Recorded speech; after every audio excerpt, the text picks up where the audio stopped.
Hi ನಮಸ್ಕಾರ ಎಲ್ರಿಗೂ. ಒಂದು ಕ್ವಿಕ್ ಆ್ಯಂಡ್ ಈಸಿಯಾಗಿರೋ ಹೆಲ್ದಿ ಬ್ರೇಕ್ಫಾಸ್ಟ್ ರೆಸಿಪಿ ನೋಡೋಣ. ಇದನ್ನು ಸ್ನ್ಯಾಕ್ ಆಪ್ಷನ್ ಆಗಿ ಕೂಡ ಕ್ವಿಕ್ಕಾಗಿ ಮಾಡ್ಕೋಬಹುದು.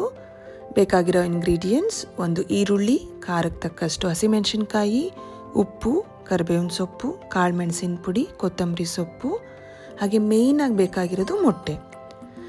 ವೆಜಿಟೇಬಲ್ಸ್ನ ಆಪ್ಷನ್ ಆಗಿ ಹಾಕ್ಕೋಬೋದು. ಕ್ಯಾರೆಟ್, ಪಾಲಕ್ ಮತ್ತು ಆಲೂಗೆಡ್ಡೆನ ಹಾಕ್ಕೋಬೋದು. ನಾನಿವತ್ತು ಆಲೂಗೆಡ್ಡೆನ ತುರಿದು ನೀರಲ್ಲಿ ತೊಳೆದು ನೀರನ್ನು ಹಿಂಡಿ ಇದಕ್ಕೆ ಹಾಕ್ಕೊಂಡಿದ್ದೀನಿ. ಎಲ್ಲ ಇಂಗ್ರೀಡಿಯೆಂಟ್ಸ್ನ ಹಾಕಿ ಚೆನ್ನಾಗಿ ಮಿಕ್ಸ್ ಮಾಡಿ ಕಾದಿರೋ ಹೆಂಚಿಗೆ ಸ್ವಲ್ಪ ಎಣ್ಣೆ ಹಾಕಿ ಈ ಆಮ್ಲೆಟ್ನ ಹಾಕಿದ್ರೆ ಕ್ವಿಕ್ಕಾಗಿ 5 ಮಿನಿಟ್ಸಲ್ಲಿ ರೆಡಿಯಾಗಿ ಹೋಗುತ್ತೆ.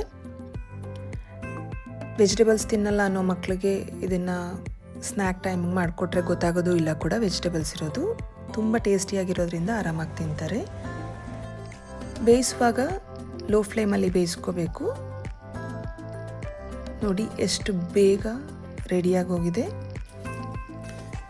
ಪಾಲಕ್ ಸೊಪ್ಪು ಏನಾದರೂ ಮನೇಲಿದ್ದರೆ ಮರಿದೇ ಹಾಕಿ, ತುಂಬ ಟೇಸ್ಟಿಯಾಗಿರುತ್ತೆ. ಆ್ಯಂಡ್ ನೀವು ಕೂಡ ಟ್ರೈ ಮಾಡಿ ಹೇಗಿತ್ತು ಅಂತೇಳಿ ಕಮೆಂಟ್ ಬಾಕ್ಸಲ್ಲಿ ಖಂಡಿತ ತಿಳಿಸಿ. Thank you so much.